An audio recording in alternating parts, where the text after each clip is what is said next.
Hi friends, कैसे हैं आप लोग। उम्मीद करता हूँ सब कुछ कुशल मंगल होगा। हाल ही के दिनों में यानी कि 11 अक्टूबर से यूके ने ट्रैवल गाइडलाइंस में चेंजेस किए हैं, जिसकी वजह से इंडियंस का आज की डेट में जाना थोड़ा सा आसान हो गया है। और आने वाले दिनों में 22 अक्टूबर के बाद से थोड़ा सस्ता भी हो जाएगा। कैसे होगा उसी बारे में हम लोग बात करेंगे इस वीडियो में। साथ ही साथ कुछ दर्शकों ने मुझसे रिक्वेस्ट किया था कि क्या मैं शेयर कर सकता हूँ कि आज की डेट में इंडिया में इंटरनेशनल अराइवल्स की क्या गाइडलाइन है, तो उस बारे में भी हम लोग बात करेंगे इस वीडियो में। तो चलिए जल्दी से इस वीडियो को शुरू किया जाए। और वीडियो शुरू करने से पहले मैं आप लोगों से रिक्वेस्ट करना चाहूँगा, थम्स अप कीजिएगा और कमेंट कीजिएगा अगर कोई भी डाउट होगा, शेयर कीजिएगा अपने फ्रेंड्स एंड फैमिली मेम्बर्स के साथ। तो जल्दी से शुरू करके सबसे पहले हम लोग डिस्कस कर लेते हैं आज की डेट में यूके की ट्रैवल गाइडलाइंस क्या हैं। UK as in United Kingdom. UK ने जब अपने यहाँ से ट्रैवल रिस्ट्रिक्शन हटाया था, यानी कि इंडिया को जब रेड लिस्ट से हटाया था, तो ट्रैवल अलाउ कर तो दिया था, लेकिन क्वारंटाइन की रिस्ट्रिक्शन लगा के रखी थी। काफ़ी रस्साकशी हुई ब्रिटिश गवर्नमेंट और इंडियन गवर्नमेंट के बीच में। उसके बाद जाके अभी वो क्वारंटाइन वाला रूल जो है वो हटा दिया गया है दोनों ही देशों की तरफ से, चाहे इंडियन नेशनल यूके जा रहे हो या यूके के नेशनल इंडिया आ रहे हो, दोनों ही केसेज में। अब आज की डेट में क्या गाइडलाइंस आपको फॉलो करनी होंगी उसके बारे में मैं आपको बताता हूँ। यूके जाने के लिए सबसे ज़्यादा ज़रूरी है आपका फुल्ली वैक्सीनेटेड होना। अगर आप नॉन वैक्सीनेटेड है तो भी जा सकते हैं, लेकिन क्वारंटाइन की गाइडलाइंस फिर आपके ऊपर अप्लाई होंगी।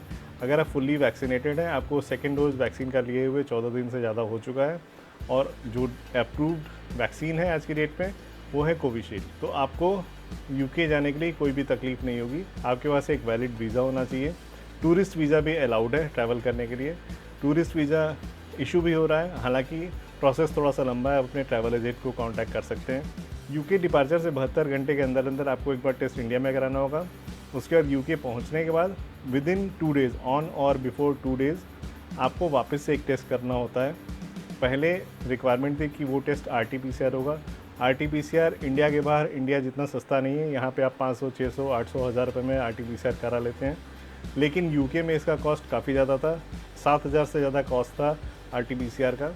आई थिंक 22 अक्टूबर के बाद से जब भी आप वहाँ अराइव होंगे तो आप लेटरल फ्लो टेस्ट, एक सब्सटीट्यूट है RT-PCR का, वो भी करा सकते हैं। वो सस्ता है, अलग अलग लैब्स पे डिपेंड करता है कि उसकी प्राइस क्या होगी। 20 पाउंड से लेके 40 पाउंड के बीच में हो सकती है। इंडियन करेंसी में आप समझ लीजिए 2000 से 4000 के बीच में, जो कि RT-PCR से काफ़ी सस्ता होगा। जब आप लेटरल फ्लो टेस्ट कराएंगे यूके पहुंचने के बाद, अगर आप निगेटिव आते हैं तो कोई भी इशू नहीं है, आराम से आप यूके में रह सकते हैं, घूम सकते हैं। लेटरल फ्लो टेस्ट में अगर आप पॉजिटिव आते हैं तो आपका वहाँ पे NHS के खर्चे पे वापस से RT-PCR टेस्ट किया जाएगा। उस टेस्ट में पॉजिटिव आने पे जो वहाँ पे SOPs हैं कोविड की गाइडलाइंस की, उसके हिसाब से आपका ट्रीटमेंट किया जाएगा।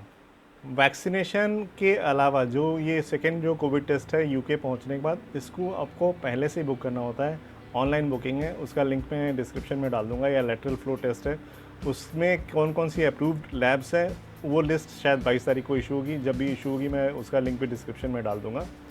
फ़िलहाल आपको ऑनलाइन बुक करना होता है। ऑनलाइन बुक करने के साथ साथ जो बुकिंग की आपकी रिसीट है वो और बाकी डिटेल्स आपको एक पैसेंजर लोकेटर फॉर्म में सबमिट करना होता है। उसके बाद ही इन सारी चीज़ों को जब आप डॉक्यूमेंटेशन कैरी करेंगे, अपने passport, visa, vaccination certificate, India में किया हुआ RT-PCR निगेटिव रिपोर्ट, तो ही आप यूके ट्रैवल कर पाएंगे, अदरवाइज आपकी बोर्डिंग में इशू हो सकता है। यूके ट्रैवल गाइडलाइंस के बाद हम लोग बात कर लेते हैं इंटरनेशनल अराइवल्स की क्या गाइडलाइंस हैं आज की डेट में इंडिया में। अगर आप किसी भी देश से इंडिया में आ रहे हैं except UK, Europe and Middle East, तो आपको करना ये है कि एक 72 आवर्स के अंदर किया गया निगेटिव कोविड का रिपोर्ट आपको अपलोड करना है एयर सुविधा के पोर्टल पे, लिंक आपको डिस्क्रिप्शन में मिल जाएगा। एक हेल्थ डिक्लेरेशन भरना है, एक अंडरटेकिंग भरनी है, वो सारी की सारी उसी लिंक पे आपको फिल करना है और कुछ भी नहीं करना है। और जब आप इंडिया आएंगे तो वापस से वहाँ पे थर्मल स्क्रीनिंग में अगर कुछ सिम्टम्स दिखते हैं लोगों को तो ऑन अराइवल टेस्ट किए जाते हैं एयरपोर्ट्स पे। अगर कोई सिम्टम नहीं है तो आराम से घर जा सकते हैं और अपने आप को मॉनिटर कर सकते हैं। ये जो 72 आवर्स वाला जो नेगेटिव टेस्ट रिपोर्ट आपको सबमिट करना है, उसके लिए सिर्फ एक ही एक्सेप्शन है कि कोई अनफॉर्चुनेट डेथ हुई हो आपकी फैमिली में, अदरवाइज़ कोई एक्सेप्शन नहीं है। अगर आप यूरोप, यूके या मिडिल ईस्ट से ट्रांजिट कर रहे हैं या ओरिजिनेट आपका ट्रैवल वहाँ से हो रहा है, तो आपके लिए रूल में सिर्फ एक ही चेंज है कि जब आप इंडिया पहुँचेंगे, जिस भी एयरपोर्ट पे पहुँचेंगे, वहाँ आपका ऑन अराइवल वापस से RT-PCR टेस्ट किया जाएगा। अगर नेगेटिव आता है तो ही आप घर जा सकते हैं, अगर पॉजिटिव आएगा तो आपको क्वारंटाइन करना पड़ेगा। और यूके से अगर आप इंडिया आ रहे हैं तो आज की डेट में जो रूल्स हैं वो ये कहते हैं कि आपको 14 दिन का होम क्वारंटाइन करना होगा। तो इस वीडियो में मैंने आप लोगों से शेयर कर दिया है इंटरनेशनल अराइवल की क्या गाइडलाइंस हैं आज की डेट में इंडिया में। यूके अगर आप जाना चाहते हो तो कौन सी गाइडलाइंस को फॉलो करना पड़ेगा। वीडियो अच्छा लगा हो तो फ्रेंड्स एंड फैमिली मेम्बर्स का शेयर जरूर कीजिएगा। जिनको भी गाइडलाइंस की ज़रूरत है लाइक बटन दबा दीजिएगा। कोई भी डाउट हो तो कमेंट में पूछिएगा। और अगले वीडियो आने तक अपना ख्याल रखिएगा, खुश रहिएगा, मुस्कुराते रहिएगा। यहाँ पे एक प्लेलिस्ट है, उसको चेक ज़रूर कीजिएगा।